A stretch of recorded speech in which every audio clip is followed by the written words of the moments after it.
नमस्कार, स्वागत है आप सबका। मैं पुनीत पाठक और आप देख रहे हैं मेरा मध्य प्रदेश। दतिया से एक बड़ी खबर का रुख करते हैं। कांस्टेबल को गोली मारी गई, रेत माफिया के गुर्गों ने फायरिंग की है। आरक्षक बंटू सिंह के हाथ में गोली लगी। अवैध रेत परिवहन रोकने के लिए ये टीम गई थी। इंदरगढ़ थाना इलाके के भरौली की घटना है।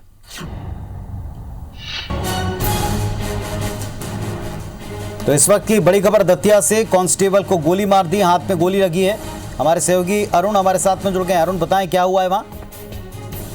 आज इंदरगढ़ थाना के भरौली क्षेत्र में जो खनिज माफिया हैं, उन खनिज की टीम और ठेकेदार की टीम एक साथ सर्चिंग कर रही थी। सर्चिंग के दौरान 2 ट्रैक्टर उधर से आ रहे थे और एक मोटरसाइकिल पर 3 लोग सवार थे। जब इनकी टीम ने उन्हें रोका तो मोटरसाइकिल सवारों में से एक व्यक्ति ने फायर खोल दिया। फायर आरक्षक बंटू सिंह के दाएं हाथ में लगा, जिससे बंटू सिंह घायल हो गया। बंटू सिंह का जिला अस्पताल में इलाज जारी है। शुक्रिया आपका इस जानकारी के लिए। तो हमारे सहयोगी बता रहे थे कि अवैध रेत परिवहन को रोकने के लिए टीम गई थी। पहला मामला नहीं, पहले भी अवैध उत्खनन पर लगाम कसने के लिए जब टीम गई, कई दफा हमले का शिकार हुई है। एक और घटना घटी दतिया में।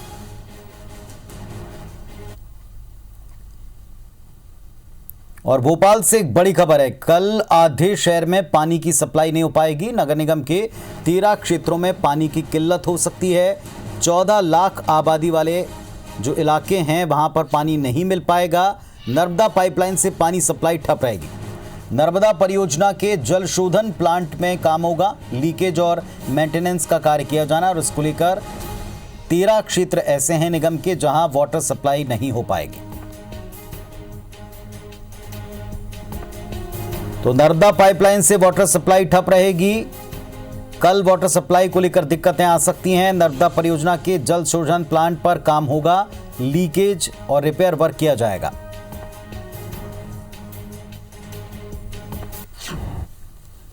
इधर मध्य प्रदेश में आम जनता की समस्या को सुलझाने के लिए शिवराज सिंह चौहान ने सीएम हेल्पलाइन की शुरुआत की थी, मगर जानकर हैरत होगी आपको कि खुद हेल्पलाइन सवालों के घेरे में है।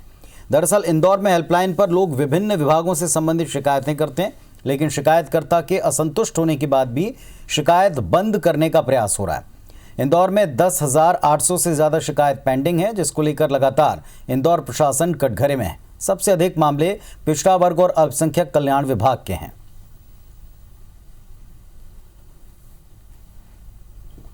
सीएम हेल्पलाइन की लंबित शिकायतों की संख्या 10,800 है, जो कि पिछले कंपैरिजन में जबकि 13,500 के आसपास हम लोग पहुंच गए थे, तो पिछले 2 महीनों में सभी विभाग के अधिकारियों ने इसमें काम किया है। पूरे डिपार्टमेंट के अधिकारी, सभी जिलाधिकारी इस बात के लिए प्रयासरत हैं कि आगामी 1 से 1.5 माह में जिले को नंबर टॉप 5 में लाया जाए। गणतंत्र दिवस समारोह नई दिल्ली में मध्य प्रदेश और छत्तीसगढ़ का प्रतिनिधित्व करने वाले एनसीसी और एनएसएस कैडेट्स का मुख्यमंत्री शिवराज सिंह चौहान ने सम्मान किया। भोपाल में मुख्यमंत्री आवास पर सम्मान समारोह आयोजित किया गया। इस दौरान सीएम ने कहा कि एनसीसी और एनएसएस के कैडेट्स को देशभक्ति, संस्कार, मेहनत, ईमानदारी, अनुशासन विकसित करने का एक खास माध्यम है। मुख्यमंत्री ने युवाओं में फैलती ड्रग्स की लत को लेकर चिंता जताई। कहा कि एनसीसी और एनएसएस को अपनी गतिविधियों में नशा मुक्ति अभियान शामिल करना आवश्यक है।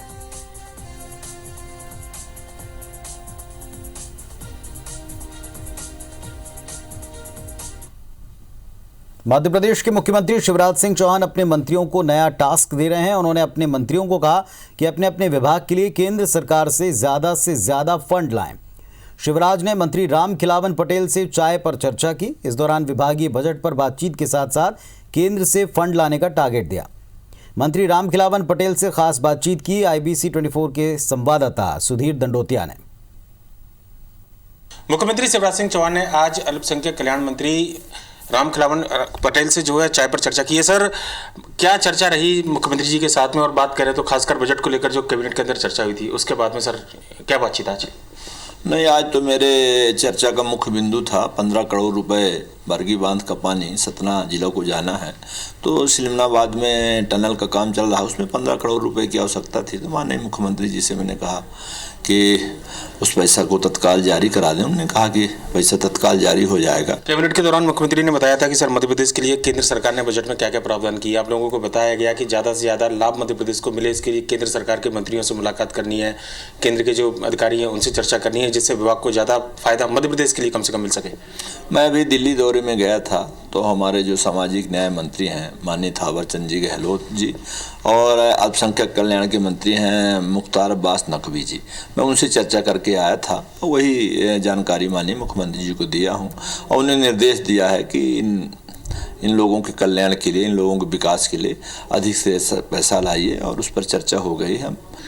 धन्यवाद। तो प्रदेश सरकार के मंत्री रामखिलावन पटेल, निश्चित तौर पर मुख्यमंत्री शिवराज सिंह चौहान ने मंत्रियों को जो जिम्मेदारी दी है कि केंद्र सरकार के बजट में मध्य प्रदेश को ज़्यादा फायदा मिले, इसके लिए राशि जुटाएं और प्रदेश की जो योजना है उनका ज़्यादा से ज़्यादा लाभ केंद्र सरकार को लें, इस बारे में आज चर्चा हुई है। कैमरामैन रमेश राजपूत के साथ सुधीर डंडोतिया, IBC 24 भोपाल।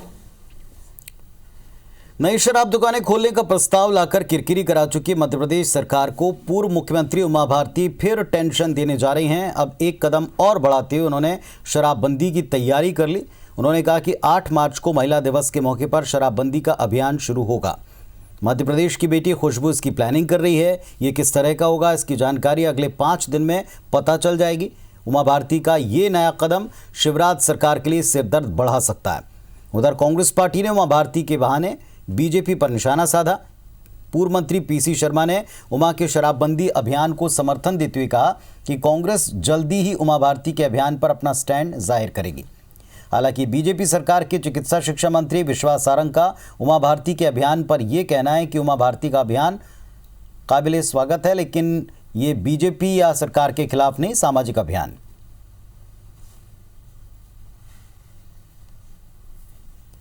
और इधर भोपाल से एक बड़ी खबर इससे जुड़ी। पूर्व सीएम उमा भारती ने मुख्यमंत्री शिवराज को पत्र लिखा, शराबबंदी पर चलाए जाने वाले अभियान की जानकारी दी।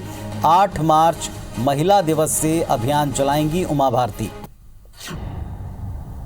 और उन्होंने ये भी लिखा कि आप स्वयं सतोगुणी आचरण के व्यक्ति हैं, नशाखोरी से तबाह गरीबों की आपको भी चिंता है।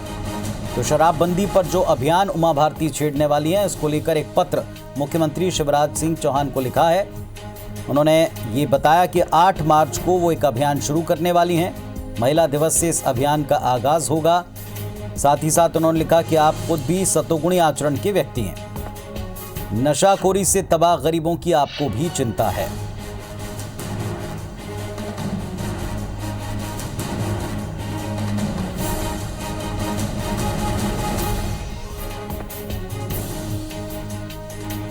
तो आपको बता दें, पूर्व सीएम उमा भारती पिछले कुछ दिनों से शराबबंदी को लेकर लगातार आवाज उठाती रही हैं। पहले भी उन्होंने ट्वीट करके शराबबंदी की मांग की थी, खासतौर पर भाजपा शासित प्रदेशों में। और ये तब हो रहा था जबकि प्रदेश में शराब के आउटलेट्स बढ़ाने या नई नीति को लेकर बातचीत जारी थी। मुख्यमंत्री ने स्पष्टीकरण दिया था कि कोई फैसला इस मामले में नहीं हुआ, लेकिन अब एक बार फिर से पूर्व सीएम उमा भारती, उनका ये ऐलान कि एक नया अभियान शुरू करेंगे 8 मार्च से, सरकार के लिए दिक्कतें बढ़ा सकता है। एक पत्र उन्होंने इस संदर्भ में लिखा है।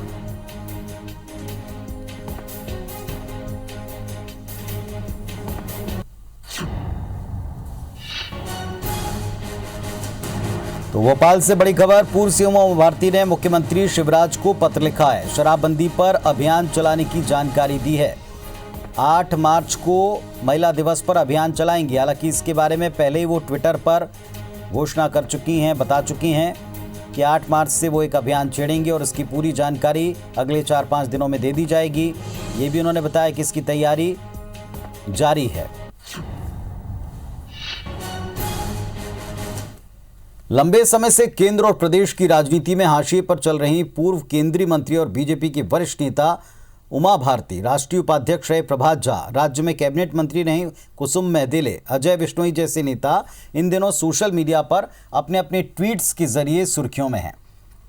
ना तो उमा भारती को केंद्र में तवज्जो मिली और ना राज्य सरकार ने उनको उस तरह से तरजीह दी। यही हाल भारतीय जनता पार्टी के बाकी नेताओं का भी है। हालांकि प्रदेश में नए चेहरों को अवसर देने से बहुत से नेता इस वक्त पार्टी से खफा चल रहे हैं और ये सभी नेता सोशल मीडिया पर इन दिनों बेहद सक्रिय हैं।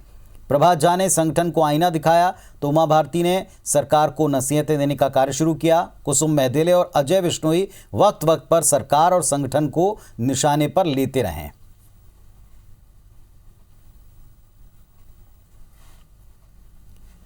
और भोपाल का रुख करेंगे। हमारे सहयोगी सुधीर दंडोतिया इस वक्त हमारे साथ में जुड़ रहे हैं। सुधीर, पहले ट्वीट किया, फिर पत्र लिखा, ऐलान कर दिया, मुख्यमंत्री को भी बता दिया कि एक अभियान छिड़ेंगे, और इसके अलावा भी कई नेता हैं, तो क्या ये नाराजगी है या नसीहत है, क्या है?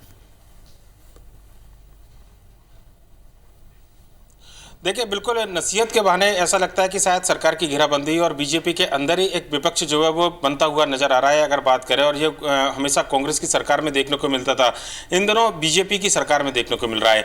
उमा भारती का पहले सोशल मीडिया पर शराबबंदी को लेकर जेपी नड्डा को पत्र लिखने की बात कहना, उसके बाद में 8 मार्च से मध्य प्रदेश के अंदर शराबबंदी के लिए अभियान चलाना, और आज मुख्यमंत्री शिवराज सिंह चौहान को पत्र लिखना, निश्चित तौर पर कहीं ना कहीं ये साफ दर्शाता है कि उमा भारती मध्य प्रदेश के अंदर सरकार की जो सबसे बड़े राजस्व की जो एक पहल है, खासकर बात करनी चाहिए कि जो एसआईटी की रिपोर्ट के बाद में नई शराब नीति करने की बात कर रही है, उसके खिलाफ लामबंद होती हुई नजर आ रही है। हालांकि आज जो पत्र लिखा है उनमें संयमित भाषा का उमा भारती ने इस्तेमाल किया है, पर लेकिन साथ ही साथ उनका इस बात की ओर संकेत देना कि शिवराज सिंह चौहान मुख्यमंत्री को पत्र के साथ इसको सोशल मीडिया पर डालना जिससे कि कोई गलतफहमी ना हो, ये बिल्कुल साफ बयां करते हैं कि उमा भारती चाहती है कि पब्लिक डोमेन में संवाद उनका बना रहे। लिहाजा मुख्यमंत्री से कोई पत्र अगर लिखा जाता तो गोपनीय पत्र भी लिखा जा सकता था, पर लेकिन सोशल मीडिया पर इस तरीके से पत्र वायरल करने के पीछे मंशा यही है कि उमा भारती चाहती है कि उनकी बात जनता के बीच में पहुंचे, सोशल मीडिया के माध्यम से भले मीडिया के माध्यम से सही।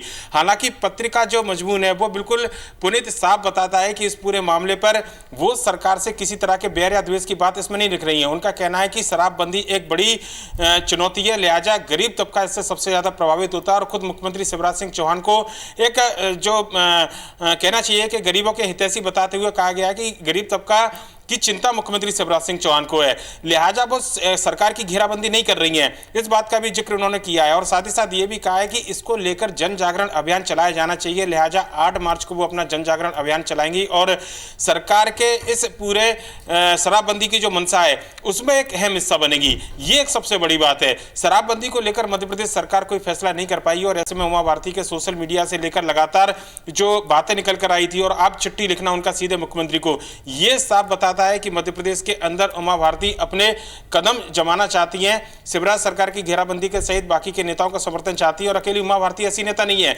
जो सोशल मीडिया पर लगातार इस तरीके की बात करती रही हो। प्रभात झा पिछले अगर 1 साल में बात करें तो 100 से ज्यादा ट्वीट कर चुके हैं। कुसुम मेहदिले का हमने देखा था कि जो कैबिनेट बनी थी और जो मंत्री बीजेपी संगठन का गठन किया गया था, तो सरकार और संगठन को उन्होंने निशाने पर लिया था, और लोधी समाज की अवहेलना की आरोप उनके द्वारा लगाए गए थे।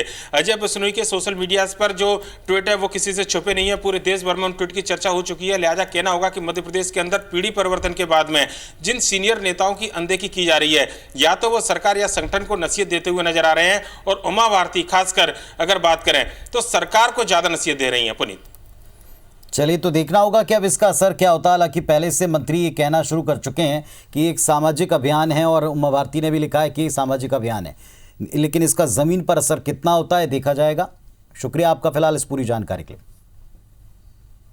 चलिए, आपको सुनवाते हैं कि जो उमा भारती ने कहा और जिस तरह अभी एक के बाद एक प्रहार हो रहे हैं, इस पर किस तरह के रिएक्शन है दोनों तरफ के।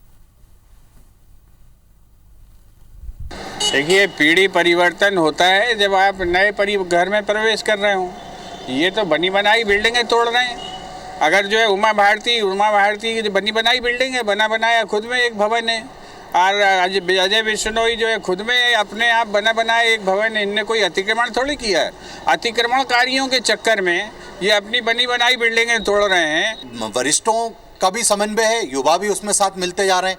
कहीं आपको कुछ बात निकल के सामने आ रही है तो वो कांग्रेस की फैलाया हुआ भ्रम है, क्योंकि भारतीय जनता पार्टी में लगातार हमारा नेतृत्व हर कार्यकर्ता की और हर नेता की बात सुनने के लिए यहाँ उपस्थित रहता है। प्रधानमंत्री मोदी ने चौरी चौरा के शताब्दी समारोह में कहा कि आग थाने में नहीं लगी थी, आग लोगों के दिलों में लगी थी। चौरी चौरा के संग्राम को आज देश के इतिहास में जो स्थान दिया जा रहा है, उससे जुड़ा हुआ प्रयास प्रशंसनीय है।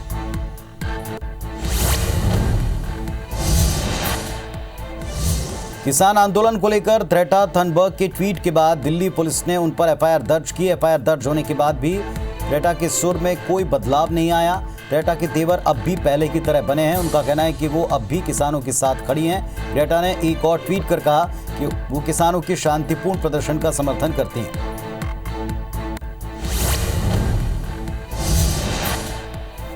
बीते दिनों अमेरिकी पॉप गायिका रिहाना, स्वीडन की जलवायु कार्यकर्ता ग्रेटा थनबर्ग, अमेरिकी अभिनेत्री अमांडा केर्नी, गायक जे सीन, डॉक्टर जेएस, पूर्व वयस्क फिल्मों की कलाकार मिया खलीफा, अमेरिकी उपराष्ट्रपति कमला हैरिस की भांजी मीना हैरिस, कई मशहूर हस्तियां ऐसी हैं जिन्होंने भारत में चल रहे किसान आंदोलन का समर्थन किया है।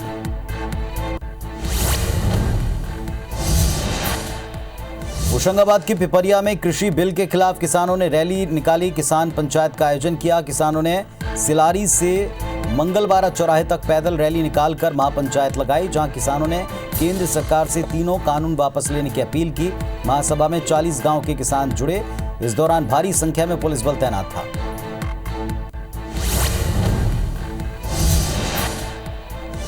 ग्वालियर जीआरपी ने ट्रेनों में चोरी की वारदात को अंजाम देने वाले अंतर्राज्यीय सांसी गैंग को धर दबोचा है। जीआरपी ने गैंग के 4 सदस्यों को गिरफ्तार करते हुए उनके पास से सोने चांदी के जेवरात, करीब 10 लाख रुपए कीमत का सामान जब्त किया। इस गैंग ने देश भर की ट्रेनों में चोरी की 100 से ज्यादा वारदातों को अंजाम दिया। साल 2020 में 70 से ज्यादा चोरी की।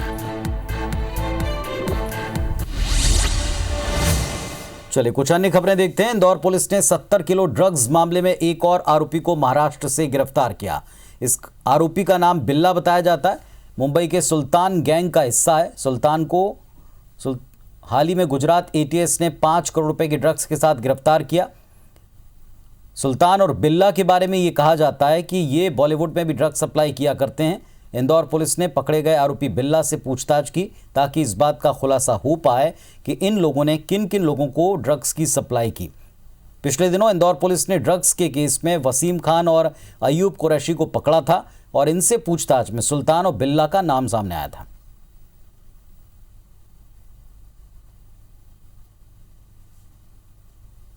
इस कड़ी में पूर्व में हम जानते हैं कि 2 बड़े लोगों पर कार्रवाई की गई थी। 2 बड़े आरोपी थे जो एक गुलशन कुमार मर्डर केस और बॉम्बे बम ब्लास्ट से संबंधित थे। बाद में इसी कड़ी में पुलिस ने एक दूसरे विला नाम के अपराधी को गिरफ्तार किया है महाराष्ट्र से, जो कि लगातार इस तरह के मामलों में सक्रिय रहा है। उसके पास कई महत्वपूर्ण जानकारियां पुलिस को दी हैं, जिसके आधार पर पुलिस कार्रवाई कर रही है। मुरैना जिले के बागचीनी थाना इलाके के मानपुर छेरा में हुए जहरीली शराब कांड के मामले में पुलिस की कार्रवाई अभी भी जारी है।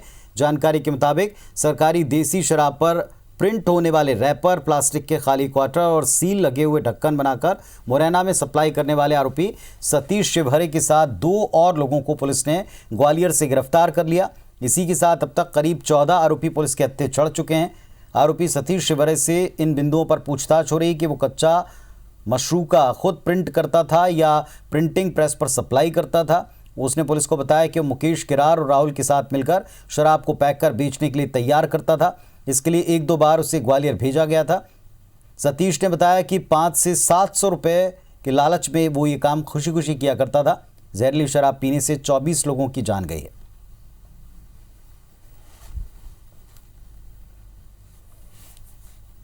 तो इस बुलेटिन में फिलहाल इतना ही। खबरों अपडेट्स के लिए आप देखते रहिए IBC 24। नमस्कार।